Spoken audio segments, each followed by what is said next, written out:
So think about, I don't know, the last really important email you wrote, or maybe just a recent conversation you had with someone about your career plans. Right.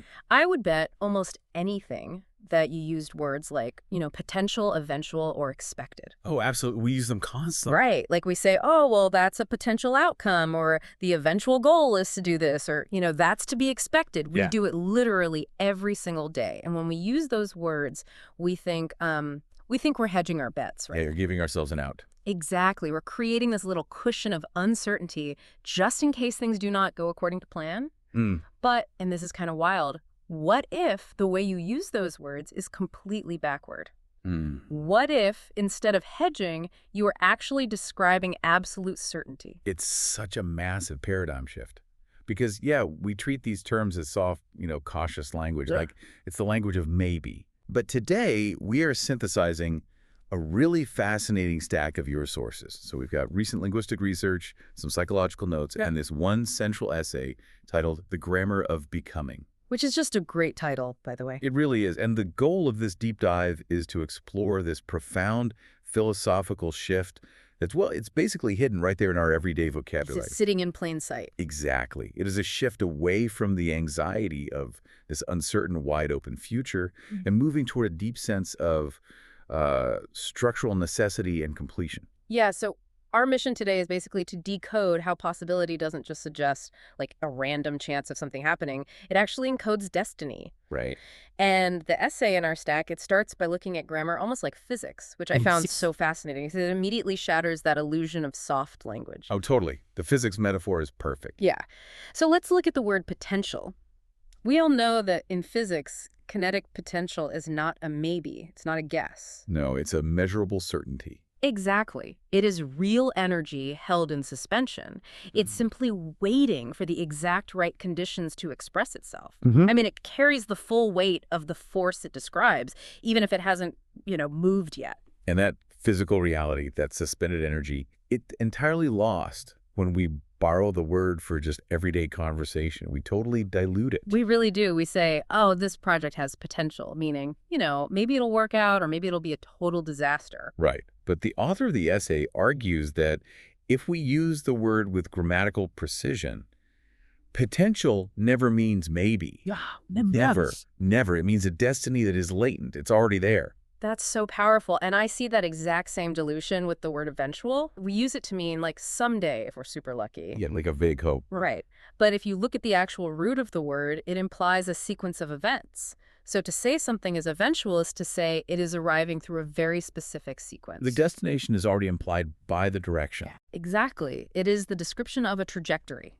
Given a specific path and a specific arc, the eventual outcome is exactly where that sequence terminates. There's no guesswork. And the word expected operates on that exact same frequency. Okay. Yeah, tell me about that. Well, we use expected as a synonym for hoped for. Right.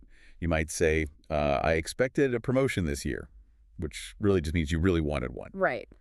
But in its deepest cosmological sense, across all these sources we're looking at, expectation is actually pattern recognition operating at full confidence. Operating at full confidence. I love that phrasing. Yeah, so when an outcome is expected, it is the natural, logical result of what has already been set in motion. So stringing these together, a potential, eventual, expected outcome, it makes this staggering claim. What's the claim? It claims there is something latent within a situation, right? It's moving along a trajectory, and its arrival makes perfect sense based on what already exists. So the softness, that we associate with these words is really just patience. Yes. It's necessity speaking before it arrives. What modern society perceives as this linguistic non-committal hedging is just, well, it's just our way of waiting for the inevitable to physically show up in the room. Which is wild, because that framework, necessity speaking before it arrives, it completely requires us to reevaluate how we view the passage of time itself. Oh, big time. Yeah. Because we have inherited this modern framework that tells us outcomes are totally underdetermined. Right, like everything is up in the air. Yeah, we are taught that the future is genuinely open. It's this branching tree of infinite possibilities, and absolutely nothing is locked in until the very moment it happens. Which sounds great, right? Well, yeah, and I actually want to challenge that modern framework directly for a second. Because the idea of an infinitely branching decision tree, It feels like freedom to most of us. Of course it does. It feels like agency. Right. If I wake up tomorrow and suddenly decide to just quit my job, sell all my belongings, and move to a farm in another country, that feels like a radically open, completely random choice. It feels spontaneous. So how does this concept of, necessity and structural trajectory account for chaotic, spontaneous human actions? Because if we remove that looseness from our language and our lives, it really sounds like we're arguing everything is predetermined and free will is just a total illusion. Yeah, that is the immediate pushback everyone has. Yeah. And your example of moving to a farm is actually the perfect test case for this. Oh, really? Okay. Yeah, because we assume the universe itself is loose and uncertain. We assume that the randomness is baked into the fabric of reality. Philosophers actually call this ontological looseness. Ontological, meaning like the reality of the thing itself. Exactly. Ontological refers to the reality of the thing itself. But the synthesis of our sources proposes that this looseness is not ontological at all. Okay, so what is it then? It is epistemic. Epistemic looseness. Right. Epistemic refers to our knowledge, our ability to see and understand. Yeah. The future is not underdetermined at the level of what is actually happening. It is only underdetermined from within our partial limited vantage point. Oh, wow. So the future isn't this blurry, shifting blob. Our glasses are just foggy. That is the perfect way to put it. Our glasses are just foggy, and that distinction changes literally everything. How so? Well, let's go back to your spontaneous move to the farm.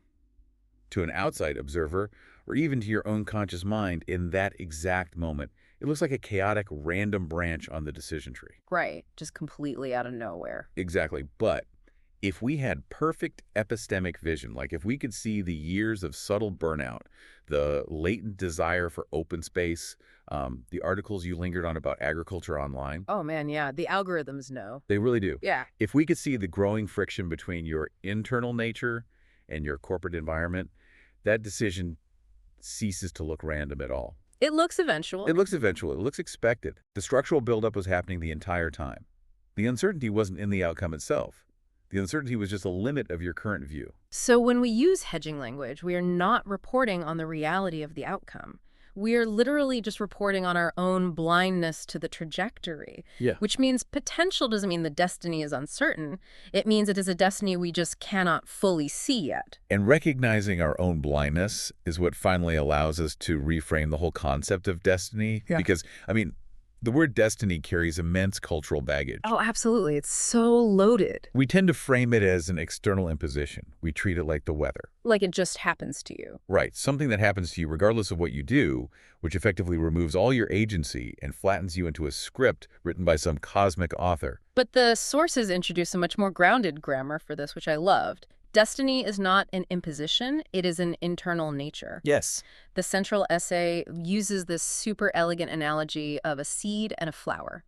If you plant a seed, it requires soil, water, and time. And my interpretation of this is that the requirement is not external. A seed requires soil the way a fish requires water.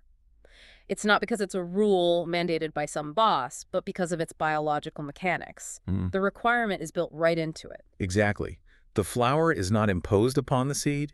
The flower is what the seed is doing. Oh, I love that. The requirement is internal to the nature of the seed, and the logic of its arrival is built into its structure. Right. And translating this to human psychology requires us to look at the mechanism of how our inherent traits guide us. Right, because we aren't literal seeds. Right.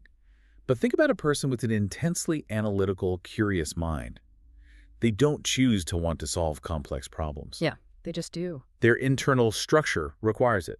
So friction in a monotonous environment isn't just random bad luck. It is their structure actively rejecting an environment that lacks the necessary soil. Destiny is really just deep structural reality becoming legible. Which completely changes the entire mechanism of desire. How do you mean? Well, we often treat desire as this arbitrary wishing, right? Like it's just a shiny object that caught our eye. Oh, I want that. Yeah, a whim. Exactly. But if we follow this logic, desire is actually the tracking mechanism for our internal structure. Since we don't come with, printed user manuals, the only way we know what our specific seed requires is by following the pull of our own longing. That is so profound. Desire is the signal of your destiny announcing itself. Wow. When something is desired, It is already in conversation with what the desiring being is. That wanting you feel, that pull toward a certain career or a particular relationship or a new way of living, that is your own direction made felt. It's physical. It is. The sources argue for a really brilliant synthesis here. Destined, desired, and required operate as functional synonyms. Destined, desired, and required. Yes. You are moving toward what your nature points to. You feel the pull of it as a longing, and you are structurally unable to arrive anywhere else without experiencing profound friction. And framing it as functional synonyms, it removes that feeling of imprisonment entirely. Yeah, it feels like completion. You aren't forcing yourself into a mold. You are just allowing your built-in trajectory to unfold naturally. But, okay, taking this philosophy out of the abstract and actually applying it to your life creates a pretty immediate practical problem. Which is? If our destiny is our structural necessity playing out, how do we take the very first step when our view of the future is still epistemically blurry? Right, because taking action without absolute certainty is where most people completely freeze. We demand that the fog completely clears before we make even a single move. I see this constantly, especially with career pivots or creative projects. You want a 100% guarantee that the business will succeed or the career change will make you happy before you take the first step.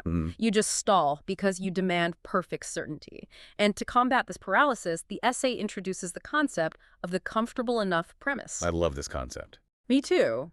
Though when I first read that phrase, comfortable enough, I'll be honest, it sounded like settling to me. Like lowering your standards. Yeah, it sounded like giving up on excellence or just accepting mediocrity. But reading deeper, I realized it is actually about validating the starting ground. Exactly. Demanding absolute certainty at the start of an endeavor is a massive distortion of time. It is demanding that the beginning look exactly like the ending before the middle has even occurred. Oh, that's such a good point. You're basically demanding to hold the final blossoming flower while you are still just looking at the seed in your hand. Right, which is impossible. Completely impossible.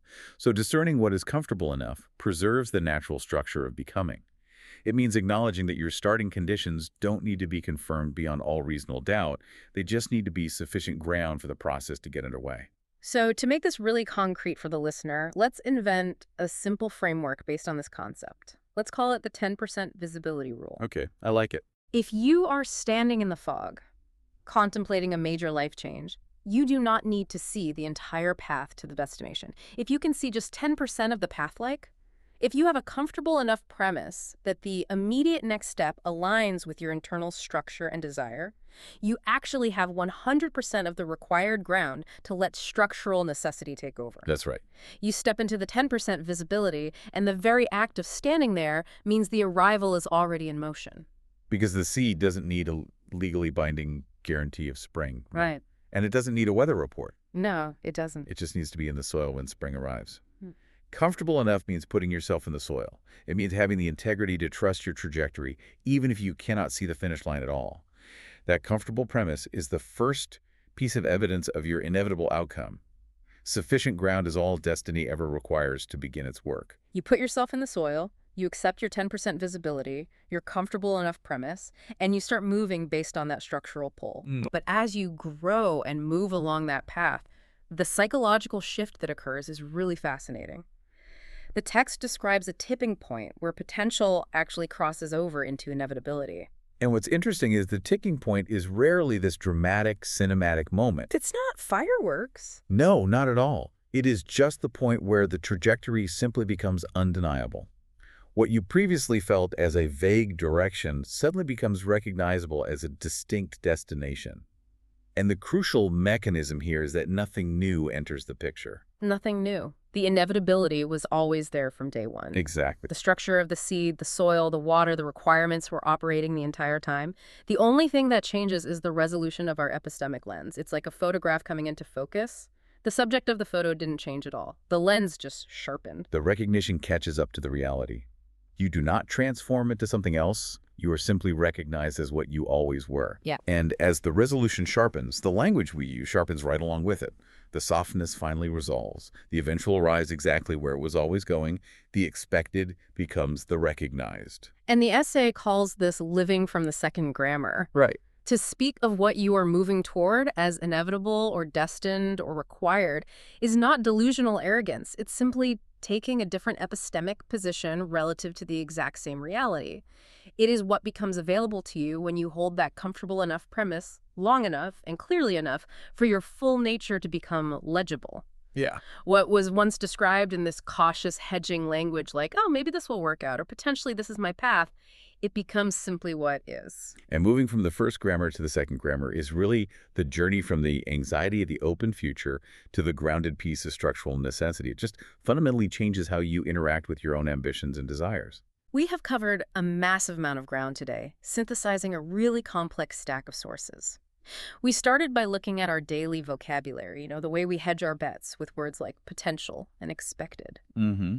We unpacked how those words actually describe the physics of latent actuality. We navigated away from the exhausting idea of an infinitely branching decision tree, realizing that the chaos we fear is mostly just our own inability to see the underlying structure. Right. And we arrived at the grounded confidence of living from a second grammar, where desire is really the tracking mechanism for a destiny that is pulling you forward. And trusting your comfortable enough starting points is the real practical application of this entire philosophy.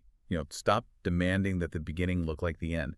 If you feel the structural pull, and if the trajectory has integrity, you're already in motion.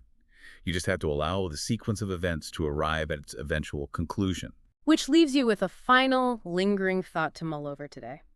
We established that desire is the signal of destiny, and that requirement is just the internal structural logic of how you were built. A seed requires soil and water, but I want you to think about the physical reality of soil for a second.